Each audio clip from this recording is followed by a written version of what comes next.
Hi everyone, and welcome to the Spencer Lodge podcast in partnership with Najahi Events. If you don't know who Najahi are, guess what? They're bringing Tony Robbins here to Dubai fairly soon and some other major hitters. So look out for Najahi Events and make sure you get your tickets for Tony Robbins when he's coming. On season 2 of the podcast, episode number 1, we go back to the beginning of episode number 1 on season number 1, and we have the awesome Dr. Sara Al Madani with us on the show. First of all, Sara, thank you for coming. It's my pleasure. It's lovely having you on the show. It's always fun with you. And when you interview people that are your friends, it's always so much easier to learn about their story and for them to open up and be really honest. Some key takeaways today were Sara really being kind of like really open about the fact that she'd made some mistakes, made some decisions, and was really self-aware that she was prepared to go back, okay, readdress some of those issues, kind of like get her focus back and then move forward again. So please make sure you listen to what she's got to say, because some of these pointers are really phenomenally inspiring and telling also for us as well. So I think we need to pay attention to that kind of stuff. But without further ado, let's cue the music, let's get stuck into it and enjoy season number 2, episode number 1 with my mate, Sara Al Madani.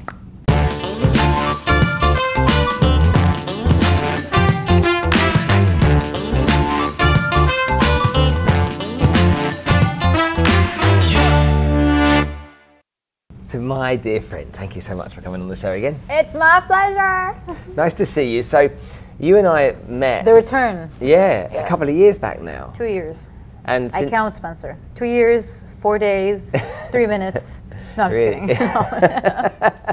Yeah. Do you remember meeting me the first time? Of course. I didn't like you, remember? We both didn't like each other. I liked you a lot. I can't believe you'd say such a thing. No, you didn't like me the first time we met. We both had the wrong impression about each other. Well, what was back then? That was a couple of years ago. Where were you on your journey a couple of years ago to want to be, or even be interested in spending time talking to me, someone you didn't know? Do you remember? I don't understand your question, but I think you mean what do I like? No. Because someone must have called you and said, "Oh yes, this guy wants to interview you." So what happened is your secretary, or like assistant, called and she was like, "This guy wants to have an interview with you." I'm like, he might be a stalker. Let me just go, Google it. So I Googled you and I'm like, he looks like a show off. Oh, he's English. No, he must be grumpy. Oh no, oh my God. So I remember driving to your place. I wasn't that excited because I had like an idea about you because you look too serious in the pictures that I saw online. Yeah, you were like, now you're like, but before you're like, yeah. So I was like, oh my God, that's gonna be boring. I remember parking on your driveway. I'm like ringing the bell. I'm like, why are we doing it in his house? And why is his house so big? Oh my God, he must be like a show off, a snobbish guy. So many things went in my mind. But I remember the minute I saw you, I just fell in love with you. Amazing guy.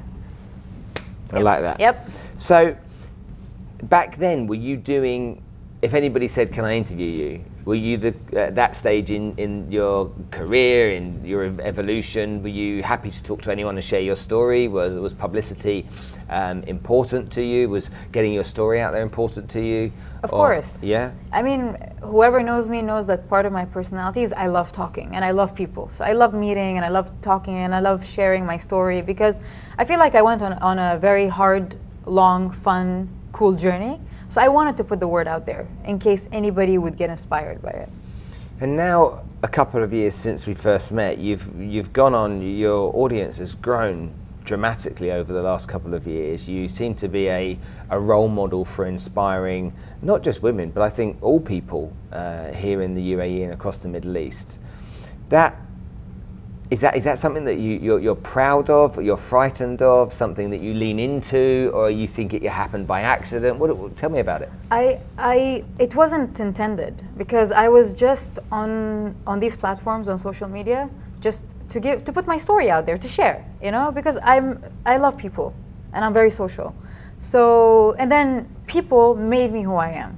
They are the ones that started liking, following, supporting. So it didn't happen intentionally. I think it happened by accident. When I once posted a talk that I was having with someone, and after the talk finished and I posted it, I'm like, oh my God, I sound wise, that's good. And then everyone's like, oh my God, talk more, we love it. And then it went from being people following me because I'm an entrepreneur to people following me because they love the message I have and they love the way I talk. And it just took a complete different direction. And when you when you look at that now, do you think there's a segment of the market that leans into you more so? You know, is it that young, just getting started entrepreneurial type? Do you find it's young or older women? What is it you find from the audience that you have and the engagement that you have that tend to be the... Definitely in the beginning, because my first business is fashion. So I was in that fashion and beauty scene. So my following was more younger. People who wanted to see these things, learn about these things. Because I used to educate them about these things as well. But I guess when I switched all of that and I went a different route, I had the more mature audience, people like the people who wanted information, wanted to hear about more about life, not just about fashion and beauty and all that. So my demographics completely changed, age-wise, mentality-wise, type-wise, everything completely changed. And to be honest, I love beauty and fashion, but I'm not interested that much in providing for that audience anymore. Do you think you know what you really want to be doing now after years of being in business? Have you kind of got to a place where you really found your niche, where you want to be, or do you think you're still searching? No, I'm not searching. I found it. It took me 3 years to be the clear version of Sara and to know what I want to do and who I am. And you know what's funny, Spencer? A lot of people speak about ethics and morals, but if I tell you 5 ethics, your top priority right now, say it to me. You will take 3 minutes to think of them. Because we were brought up knowing ethics exist, but not how to prioritize or organize or select what are my ethics. Because the minute you're clear and you know what they are, from 1 to 5, let's say, most important, every day in your life, whatever you do, everything you say, every decision you make, you would remember these 5 points because they're clear to you. But if I know I just have to have ethics, I would know, oh, I shouldn't be doing something wrong. That's it, because it's generalized. But when you're more specifically like into it and you know what are your ethics, for example, let's say lying, the truth, honesty, blah, blah. So every choice I make, I'll ask myself, was I being honest? Was this necessary? Was I kind? So it makes you question yourself every single day in every single decision you make. And everything you say, actually. When you look at what you do and then you look at this kind of, I'm really agitated by the word entrepreneur nowadays. Tell me about it. It became a kind of like a cool thing for a lot of people, and I've always kind of banged on about it being, you know, not startup, but it being a one-man band is what an entrepreneur is, a guy that's starting up in business and trying to get somewhere with it. And most people fail. Yeah. And most people fail, but don't actually hold themselves responsible. I was talking to somebody the other day that's business failed. I said, what do you think went wrong? And they went, Brexit. I'm like, why Brexit? They're blaming the value of the pound went. Okay, and when the value of the pound was really impacted, it impacted across our business, and so Brexit caused it. And to me, it's like, no. You not having the foresight to think that Brexit might be a problem beforehand are the person that caused the problem. You can't be a victim to everything that happens in business when you fail. Yeah. The reality is, 9 times out of 10, it's your fault. You've made bad decisions, and you have to live with those bad decisions. Yeah. Have you ever failed, or have you failed catastrophically in any of your businesses? I think we spoke about this before, where I had the bad partnership. Yeah. But every time people ask me about that story, I don't blame the person that stole my money and took everything. I don't say, oh, she or he was bad, or I always say it was my fault. I didn't have the proper contracts. So you're right about that point. It is important to know that if you play the blame game, you get nowhere. You learn nothing. But if you sit down and say, okay, it takes 2 to clap. Where did I go wrong? And then this is where you start actually solving the problem and learning. So I always blame myself. I don't blame others, because it was I was part of that decision. I was part of that happening, that event. So I did have a downfall in one of my businesses, but I think the time I met you, I owned 6 to 8 companies by that time. Right now, I own 2. So what happened to the other ones? I shut them down. Okay, why? Completely. Why? I was not interested. I was not happy, and hold on. You say you're not interested. I need to kind of dig here. You lost interest in the industry it was in, the sector it was in, or you weren't passionate about the people within that business. What was it exactly? Okay, let me take you through the journey so you would understand why I shut them. If I tell you the reasons, you won't get it. Okay. So for the past 3 years, I became an introvert for a while because I wanted to know who I am, what my ethics are, why am I here, what's my purpose. Like I wanted to know the answers to all these questions. And as a human being, all of us, we're curious. We always ask ourselves these questions. And I was like, okay, I'm going to take some time off from people, from everything, and I just want to figure out who I am, what I am, and why am I here, my purpose. And once I went on this self-discovery journey, I found out who I am, and I found out that what I'm doing is not something I love. It doesn't even make me happy, because I understood what makes me happy. And I realized that I was spreading myself. You know, like I always say, like sun rays. I was like the sun. My light was everywhere. While I know and I've learned and I've understood that to make changes and to make things happen, you need to be focused. And I always say this is how you create diamonds. It's laser. What's laser? It's just focused light. And I decided to cut down my rays and just focus. Because, I mean, it's cool to be an entrepreneur who owns like this and that and this. And it sounds cool for the people on the outside. And, you know, it's always ego-driven. But I realized that ego should be walking behind you, not in front of you. Because the decisions you take because of your ego will just screw your life, you know? Because you're satisfying the other, you're not satisfying yourself. And I realized, okay, they make money. Some of them make decent money, some of them make a lot of money. But I don't love it. And I don't enjoy it. And every time I go to the office, I feel like I'm forcing myself to be there. And I feel like I could take that energy and put it somewhere else and do something way better, but I can't because I'm there. So I need to cut down so I can be available for other things. And I decided to just shut down all of them, all at once.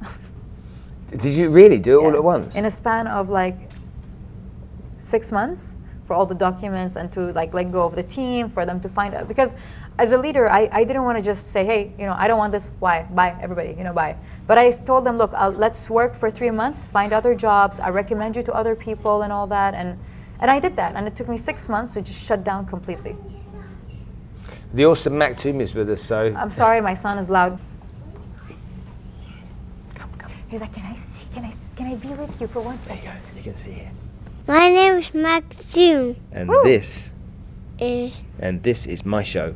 And this is my show. Maktoum, say action. Action. Okay, good. So welcome back to part 2. We had a bit of a break then because it's not a podcast between myself and Sara. It's myself, Sara, and her awesome son Maktoum. So he's out of the camera somewhere, but we'll see him a little bit later on. All right, let's just go back into this because this is for me something that's, I think it's not discussed a lot. I think it's not something as a subject that we go into because a lot of this whole entrepreneurial conversation is around positivity and go get and kind of like be ambitious and look forward and stuff like that. People talk about failure, but they don't talk about structured and strategized, you know, I won't call it failure because that's not the right word, but almost acknowledging where you are. And you mentioned just previously ego, and ego gets in the way of us making really decent decisions. Do you think understanding that comes from a level of maturity as a human being, or do you think that comes from somewhere else? It comes from a level of maturity. It comes when you are in peace with yourself, when you understand yourself, when you realize that the choices you make in your life affects you only. And as I said, everything is ego-driven. I want to do this so people can like me. I want to do that because I want people to say that about me. I want to look like a certain way. Everything is ego-driven. So to me, that is not success, because what I'm doing is not for my personal growth. It's not to do anything or be somewhere. It's just to gain a status in society. That's it. Which to me is not success. Success is not a status or a rank you get in society. It's not certificates on a wall. It's not money in the bank. It's way more than that. Success is way deeper than that. And the reason people don't speak about it is because it's not cool. It's not trending. You've said to me before, and I find this hard not to believe when I talk to you, but I find this hard for the public to believe when they see you. When you talk to me, you close those businesses down. You don't care what other people think about you, and you only care about your own happiness. But that image that's out there of you, I think, is different to that reality.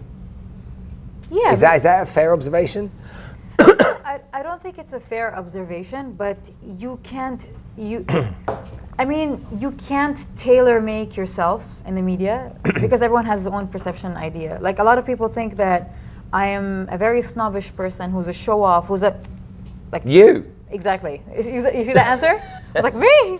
But you cannot change what people think. Pain in the ass, but you're not. Sometimes, I can be sometimes, yeah. Most of the times.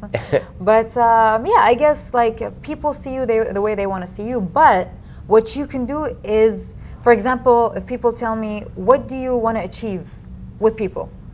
My answer is, I never want to be forgotten. And if I never want to be forgotten and to leave a good positive impact, I will show myself in a positive way. If I wanted to be the rebel, for example, let's say the naughty girl, the bad girl, I can do that. You can be whoever you want to be in public, but you can't tailor make it to look like, oh, she's the girl that was strong and then she went through a downfall. People can't have the whole story. There's one image. And the image they have is the successful, hardworking woman that empowers people. And I like that, and I don't want to change that. When you close a business down, you've gone through making a decision yourself about what you want to do. You have people that you employ. Yeah. Being that kind of very kind person I know you to be, you must deal with a huge internal dilemma of having to make yourself happy, but not wanting to upset the team of people that you've employed that rely on you and count on you and admire you. No, so is that really tough? You know, having those conversations where, look, I'm going to help you find a new job, but this is not what we're doing moving forward. No, it is tough, but when you are a leader, not just a manager at your businesses, what happens is that you build this bridge of honesty between you and your employees, vulnerability, and basically, like, when I go to the office and I sit with my employees, I ask them, like, guys, I don't know how to do this. Like, they know I have weaknesses, and they know my weaknesses, and I don't mind because I hire smarter people so I can learn from them. Mm-hmm. So I sit with them and I ask them questions. How to do this? Teach me that. Let's do that together. And I always tell them, guys, I don't feel like this is going well. Like, I think, like, I don't want to. To me, it was hard, but when I went to the office that day, when I took the decision, I went to the office and from the look of my face, they knew something was wrong. And I sat down and I told them, guys, listen, I'm not happy. And if any of you in this office wasn't happy, I will immediately let you go and support you in every single way. So I was like, support me on this transition in my journey. And I'll make it easy. It's not like I'm telling you, your visas are canceled, out of my office right now. No, I'm not that selfish kind of person. I told them, you have 3 months.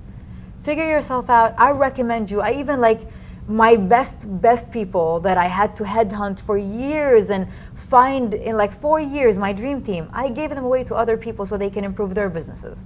So when you're selfless and your employees know that, they'll support any decision you make and they'll understand. Because they know you are their support system as well. They want to give it back to you one day. Tell me about the 2 businesses that you've kept running if you've closed other ones down. What are the ones that are... So I've kept my company in LA, my tech company, and I kept my creative agency in Dubai, which is like the branding and all that. I have a third thing that I do, which is public speaking, but I don't know if that's a business, but it is somehow because you make money out of it, obviously. But I do that as well, and that is my favorite thing ever. Public speaking? Oh, hell yeah. You go on that stage, you know, I always say when I'm on a stage, you have to drag me out of stage. Like, they tell me you have 5 minutes, I take 10. Is there some people that are born to be like that?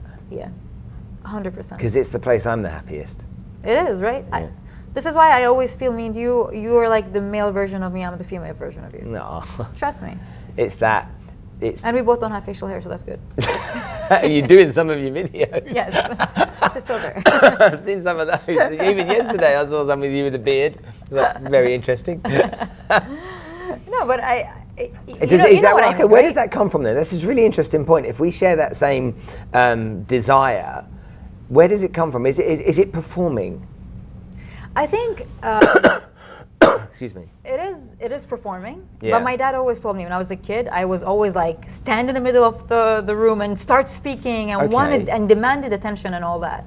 So he said it was within your personality to start with from the get-go. But the energy that when you're on stage talking to people, like there are people who do it and they talk crap on stage and they sell. It sells and people love them, but they talk crap on stage, you know? I don't want to talk crap on stage. I don't want the attention. I can do so many other things to get that attention. I can start acting. I studied acting. I can start acting. I can do ads. I can do modeling. I can do so many things. I don't want that attention. I want to stand on a stage, and after I leave, for people to come and tell me, wow, you've changed my life. Because that feeds my soul. It just makes me feel alive. So when you look at other people that do that you really admire, who is it that when you look at people from stage, who do you go, do you know what, that person really nails that? Is it Tony Robbins, for example? You know what's funny? I don't listen to a lot of people talk on stage. I've listened to Grant Cardone, I've listened to Tony Robbins, I've listened to Gary Vee, and each one adds something. Like, you know when you listen to a song, you would understand it differently than me because of the things you go through in your life. I think that public speaking is the same thing. You sit there and you fill in the gaps you have in your life. So I take some from each, and I love what they do, and I respect them tremendously. Because I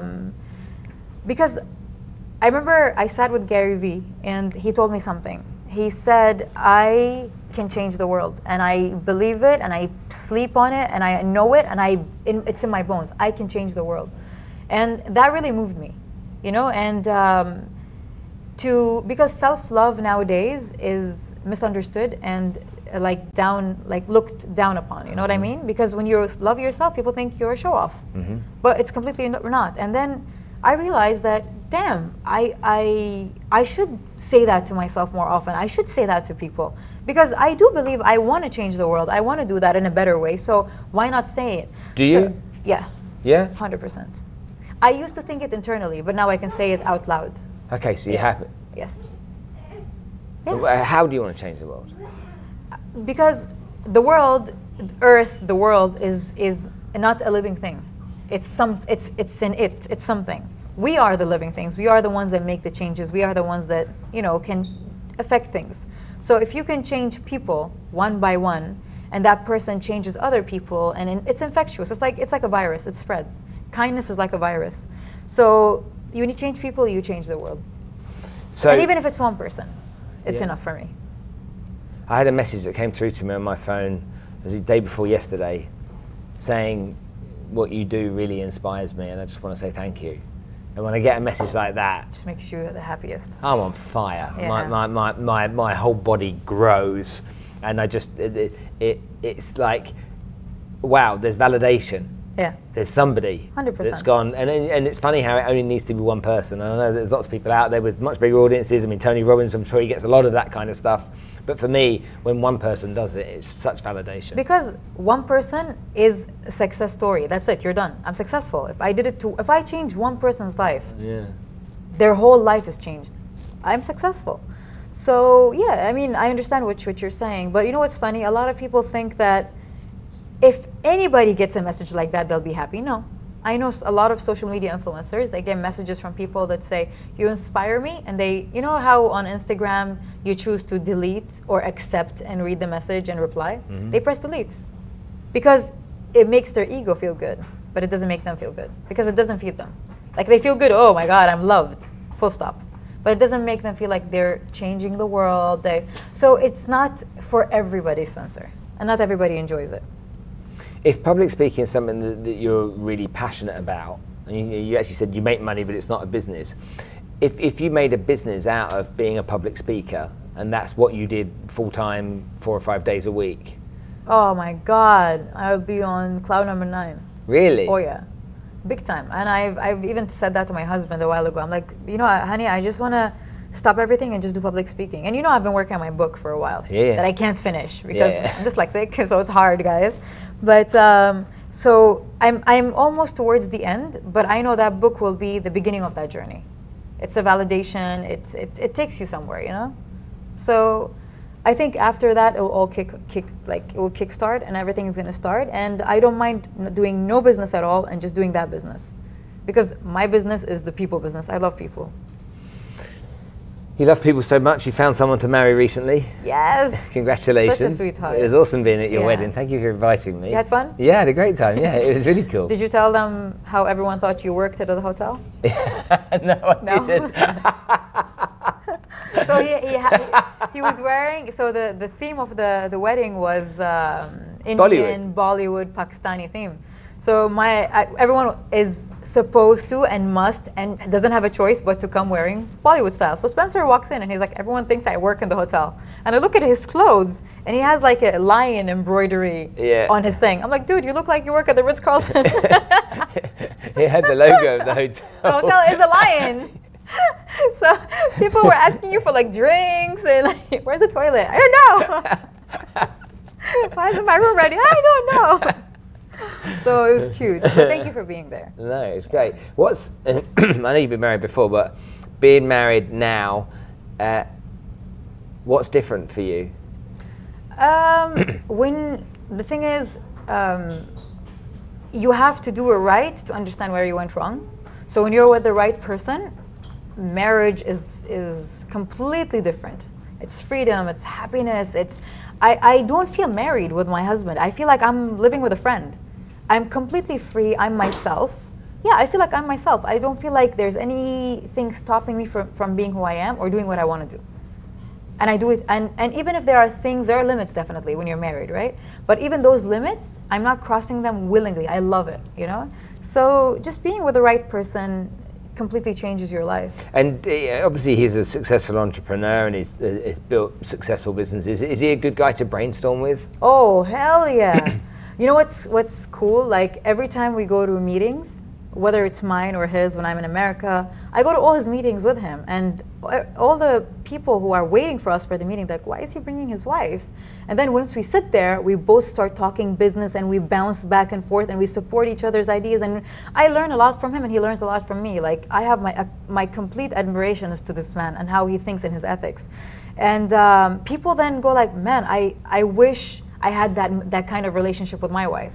Because not everyone can speak to their wives about these kind of things. You know what I mean? About business and all that. So I love it. Like I call him up, listen, babe, I have this. What should I do? There's a contract. Should I hire? Like he completely gives me his complete opinion. And he even calls me. He's like, honey, we're doing this, we're doing that. So there's no ego where you feel like, oh my God, I can't ask. I need to look like an entrepreneur in front of him because he's a successful entrepreneur. We don't have that. We don't have any egos. We don't have any pride between each other. And it's fun. We love what we do and we enjoy it. And I think we talk business maybe 80% of the time when we're together. Do you? And I love it because we talk about it in an intellectual way, not in, hey, I've got this, what you've got. It's not like bragging or anything like that. It's just teaching, learning. Do you, I mean, I've got to know him a little bit since I met him and he's a real friendly character, but is he the same kind of person as you as would like to be on stage, or is he not like that? No, my husband is my complete opposite in that. Okay. Like my husband, I'm more... I know he doesn't like to dance.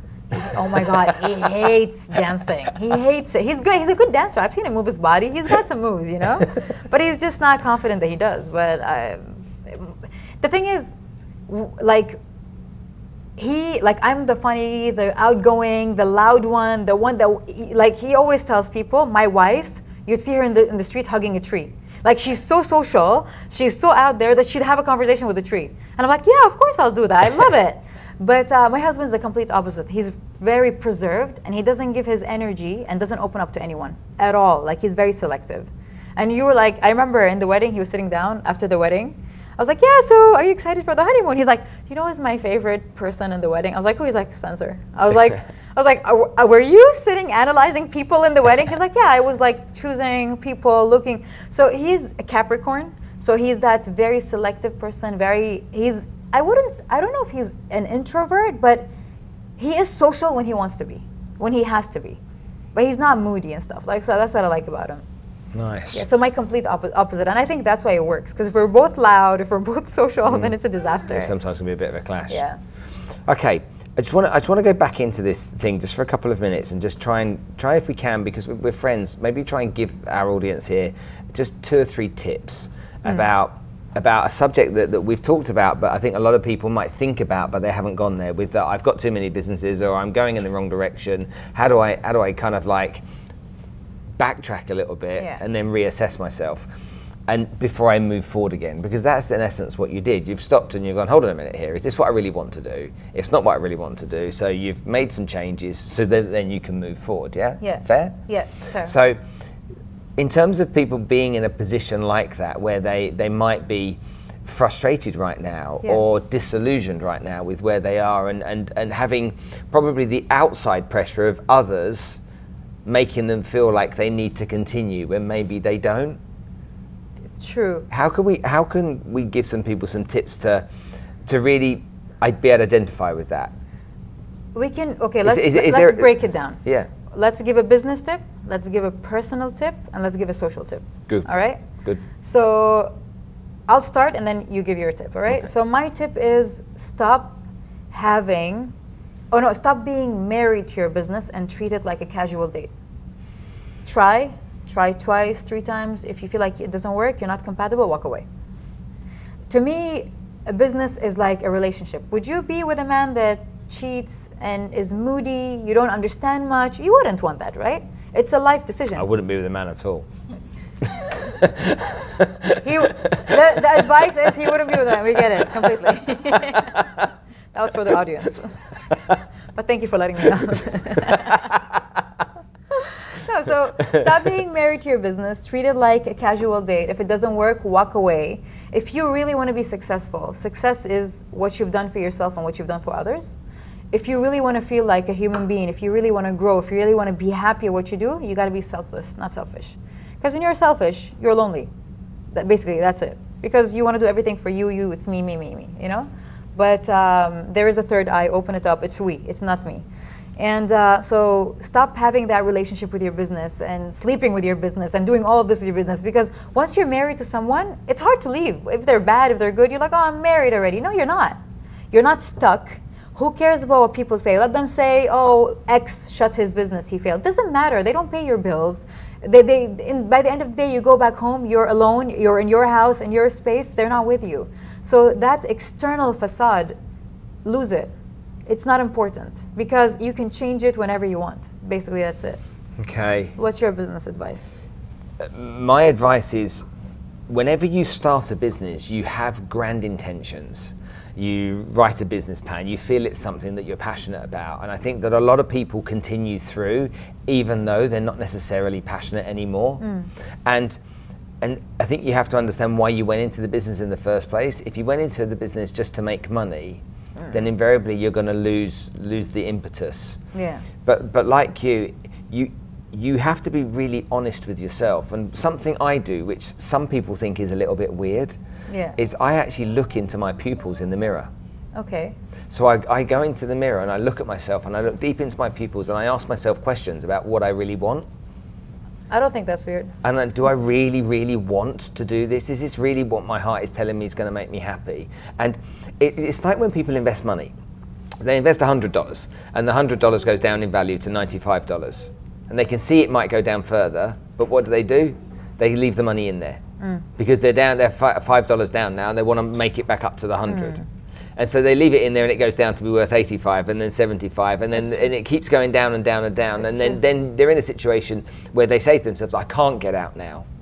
Had they left at 95, okay, they'd be 5% down, but no real damage, you know, Exactly. a little bit down. So I think that it's like an investor, like with the business. If that business isn't going to work, you need to understand that very quickly. So whilst you have a business plan, while you try and roll it out, have a real clear vision of what you're going to achieve. And if you can't get there in the first 12 months exactly as your plan's laid out, and it's not fun, because to me it has to be fun, then that's a real telltale sign, because if you're going to be doing that for the next 10 years, it's going to suck. 100%. And like you've identified, that you really love public speaking like I do. Yeah. That's where my soul food comes from.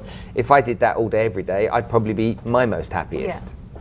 But I have other responsibilities too. Yeah. No, you're right. Sometimes you have to end some things for real beginnings to happen, to take place. Yeah. And I feel like when you're doing things you don't like, your energy is there. It's a waste of energy and it's a waste of time, waste of space. And you could have been more focused doing other things. That energy. I have 3 companies. That energy that I have in those 3 companies, I'm so sorry about my son in the background. No worry, get him here. Mac 2, come okay, back on TV quickly. Sit, but no talking, okay?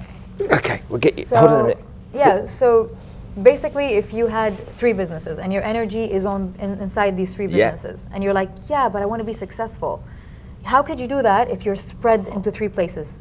Take yourself back, shut them down, do something else, Figure out who you are. You have your whole life to live. I have a friend who's 77 who just started a business. It's never too late to start again, to try new things and to do all these things. But having that affair with your business, and you feel like, oh, like as if it's a person, you can't let it go, and you're like very intimate with it, that's not going to work.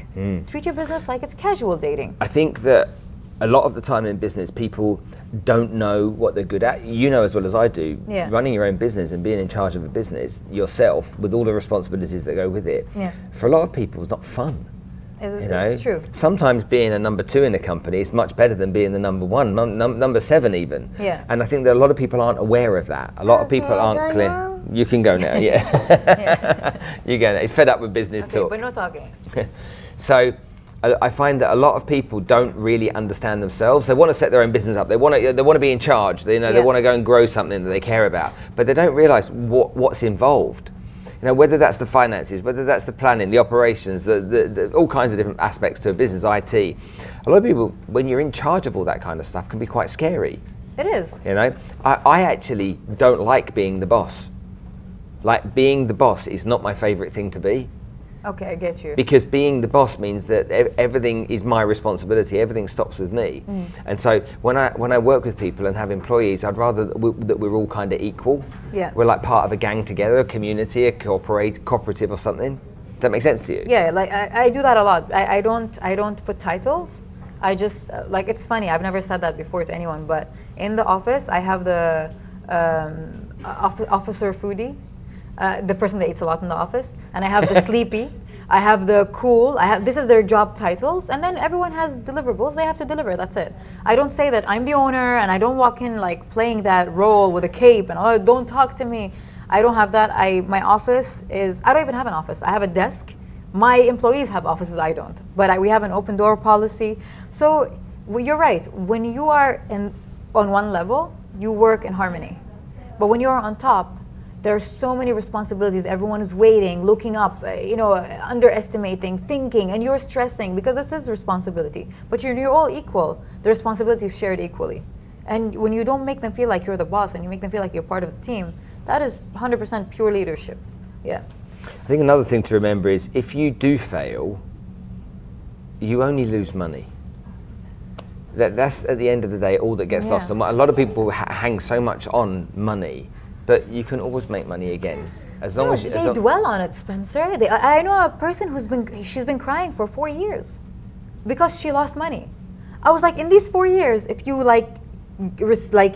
contained yourself and you got clarity, you would have made the money back.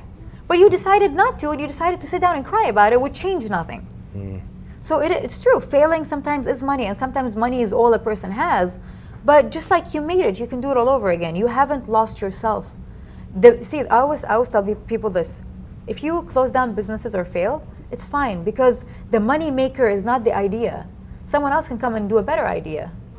Someone else can innovate, and you will die easily. But you are the business. This is the talent, not the business you're running, not the idea you have. You are the talent, because if you have a great idea, but a very, very shitty leader, a very bad entrepreneur, it's like having a good car with a bad driver. You need.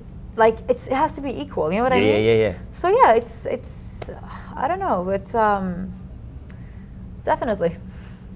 It is a hard topic, and to deal with failure, I think it's a long topic that we should speak about separately, because there's so many things you can do to get out of that. And I've learned the hard way, and I'm sure you went through the same thing.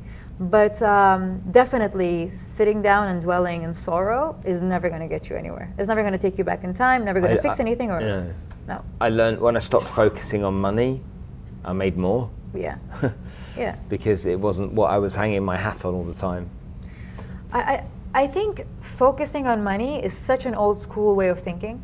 Nowadays. No, Grant Cardone will argue. No, I mean, like, even let's go back even older than that. Making money, the millions and the dollars and the states and the empires and all that, that's that very old school way of thinking. It doesn't fit in today's life. Today's life, people are more aware of who they are. They understand what living is about. You don't want to exist, you want to live.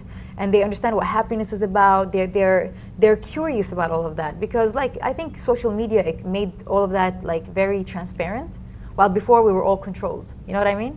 Our knowledge was controlled. So I think people know their worth, their purpose, they're searching, they're open about things, and you realize that, okay, it didn't work, I'll get a job, I'll make money, I'll live, I'll have food on my table, I'll be happy. So you realize that money is not everything, and if you chase paper, you get nowhere. Tell me what you think. I mean, I take it you've got a bright yellow Lamborghini that you have photo shoots with, because you're an entrepreneur, aren't you? Hell no. Yeah, you must have some bling bling watches. That. You know, I hate that. No. Red Lamborghinis maybe as well? No. I remember the only time I ever took a picture next to a Lambo, and I even mentioned it in my quote. I'm like, I collaborated with Lamborghini to empower women and to take them on a powerful drive. Okay. But all these entrepreneurs, guys, what's wrong with you? Why are you all taking pictures with like cars and watches? And you are brainwashing our next generation to think this is what entrepreneurship is about. It's not. I've met billionaires who like had not even one single brand on them, like H&M they're wearing. Mm-hmm. So it shouldn't, look, I always tell people, if I arrive to an event in a broken down car with missing tires and a missing door, I will still spin heads because of my brain, like who I am, my energy, my personality. Mm-hmm. But if you need these things to gain attention and to be accepted in society, guess what? They'll accept you, but you'll be thrown away really fast because someone else who has more and better would come and take your place. Mm-hmm. It's not a guaranteed place. And to be honest, I could not care less. Like, I would spend all my money on traveling because I love that. I feel it feeds my soul. But on like watches and showing them to people, do you know who the audience behind that screen is? It can be a person who can't afford it. It can be a young girl who thinks that to be a woman she needs to get these things, so she'll do whatever it takes, even if it's wrong, to make that kind of money. What if it's a mother who's been abused? Like, it can be 1,000 type of people. It's not just all rich people that can afford it. And what are you telling them? Like, I hate how people are not responsible of what they put online, which their content is crap. And I feel like they're selling the wrong idea. I hate being called an entrepreneur now. When people tell me, what do you do? I go like, should I say entrepreneur? Because what social media showed people about entrepreneurship. I'm like that. I'm like, I do my own thing. That's all I say. So you're in business? I say, yeah, I'm in business. I don't even say entrepreneur anymore. Yeah. Entrepreneur used to be a person who would do anything and will give up anything to be someone and to get somewhere. Yeah. Right now, it's whoever has a Lambo, whoever has a watch. And even like if you meet people, they go like, you're an entrepreneur? They look at your shoes, your bag, and everything. Like, it doesn't match the image. Mm-hmm. Screw the image. Dude, the entrepreneurship is a struggle. People are saying to me, where's your watch? And I'm like, oh, I wear a Fitbit now. I've got watches at home, but I wear a Fitbit. I don't wear watches. Like, screw that. Okay, before we finish, you're writing a book and you've got one more chapter to go. Okay, this podcast is going to come out in a couple of weeks' time. So I'm going to hold you to something. When's your book going to be done? God damn it, Spencer. Okay, my last chapter is love. Can we have it published by Christmas? Yes. Yeah, definitely. Oh God, he's forcing me, but I'm going to do it before. That's fair. That's enough time. Okay, fine. It's enough time. Yeah, you're right. It's 4 months. You're right.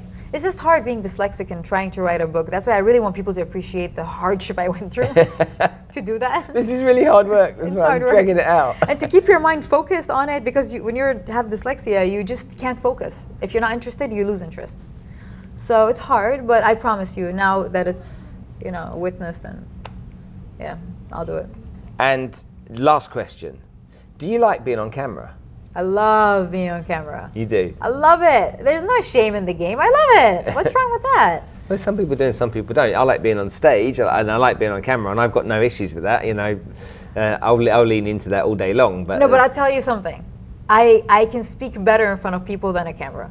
If I'm talking directly, if I'm like... Oh, really? Yeah, 100%. Okay. But that's because you vibe off their energy. Yeah, I think, but it's a skill you can build. But I love being on camera. I love it. We have 3 cameras here, and I love them all. Once for 2 years since we started. I know. Okay, so... And I've been like, I love you, Spencer. I love your energy, and I feel like you are one of the few people in this world that understands why they exist and why they're living. You're very sweet. Yeah. Thank you very much. Sara Al Madani on the Spencer Lodge podcast. We'll see you soon. Thanks for joining me on the Spencer Lodge podcast today with the awesome Dr. Sara Al Madani. She brings so much value. She's got so many experiences in the world of entrepreneurship, but also she's just a really kind person as well. And it's great to have someone with her spirit on the show to share with you. If you want to watch other episodes, then click up there and you can see more of what I'm doing. But if you want to subscribe, click there. And if you do, you'll get notifications for every single episode that I produce coming straight to you so that you don't have to miss a thing. I'll see you soon.